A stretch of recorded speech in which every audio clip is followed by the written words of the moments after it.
చేస్తానని చెప్పేసి భారతదేశం మొత్తానికి కూడా జెండా వందనాలు చేసుకుంటూ ఉన్నారు. కానీ ఈ భారతదేశంలో అట్టడుగులో ఉన్నటువంటి ఎస్సీలు కానీ ఎస్టీలు కానీ బీసీలు కానీ నిజమైన స్వాతంత్రం ఆ ఫలాలు అందరూ లేదు కాబట్టి నిజమైన స్వాతంత్రం రాలేదని చెప్పేసి భ్రమంలో బతుకుతా ఉన్నాం. ఎవరో కొద్ది మందిగా వచ్చిందని చెప్పేసి ఫీలింగ్లో ఉన్నాం.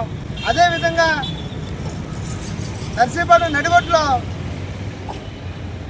24 రోజుల నుంచి నిరార్థం చేస్తూ ఉంటే ఇక్కడ ఆర్డీ ఆఫీస్ దగ్గర కనీసం పట్టించుకున్నటువంటి అధికారులు, ఇక్కడ ఉన్నటువంటి ఎమ్మెల్యేలు అందరూ కూడా ఈరోజు నర్సీపట్నంలో అల్లూరు విగ్రహం దగ్గర 20 అడుగులు 30 అడుగులు జెండా ఆవిష్కరణ చేస్తూ ఉన్నారు. అంటే ఈ జెండా ఆవిష్కరణ చేస్తున్నారు కానీ ఇక్కడ ఉన్నటువంటి ప్రజలు కానీ వీళ్ళు కానీ మీరు పట్టించుకోలేదా? ఈ స్వతంత్ర భారతదేశంలో లేరా అని చెప్పేసి వీళ్ళు అడుగుతా ఉన్నాం. ఈ స్వతంత్రం పేరు చెప్పుకొని, విగ్రహాల పేరు చెప్పుకొని, జెండాల పేరు దేశభక్తి చెప్పుకొని జాతి సంపద అంతా కలిపి ఒకరిద్దరే తినేయడం, వాళ్ళకు సపోర్ట్ చేసినటువంటి ఈ జెండా ఆవిష్కరిస్తున్నటువంటి నాయకులందరూ కూడా ఒకసారి ఆలోచించాలి. ఇక్కడ అధికారులు కూడా ఆలోచించాలి.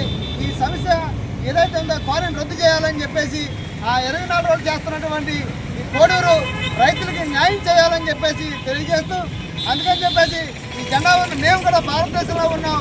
మా అంబేద్కర్ మాకు ఎంతో కష్టపడి భారత రాజ్యాంగాన్ని అందించాడు కాబట్టి మేము సమాన హక్కు మేము ఉన్నాం కాబట్టి మేము కూడా జెండా ఎగరేస్తామని చెప్పేసి తెలియజేస్తూ, ఈ జెండా వందనంతో ఈ అధికారులు కానీ ఇక్కడ ప్రజాప్రతినిధులు కానీ నిరసన తెలియజేయాలని చెప్పేసి కూడా తెలియజేస్తా ఉన్నాం.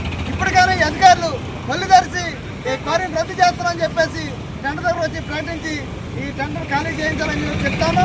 ముందుగా ఈ టెంట్లో ఉన్నటువంటి సీనియర్ వయసులోని పెద్దలు అనుభవాలు ఈ జెండా వందనాన్ని ఎగరేయవలసిందిగా చిన్నేవి నాన్ని అప్పిఎం గారిని కూడా కోరుతాను.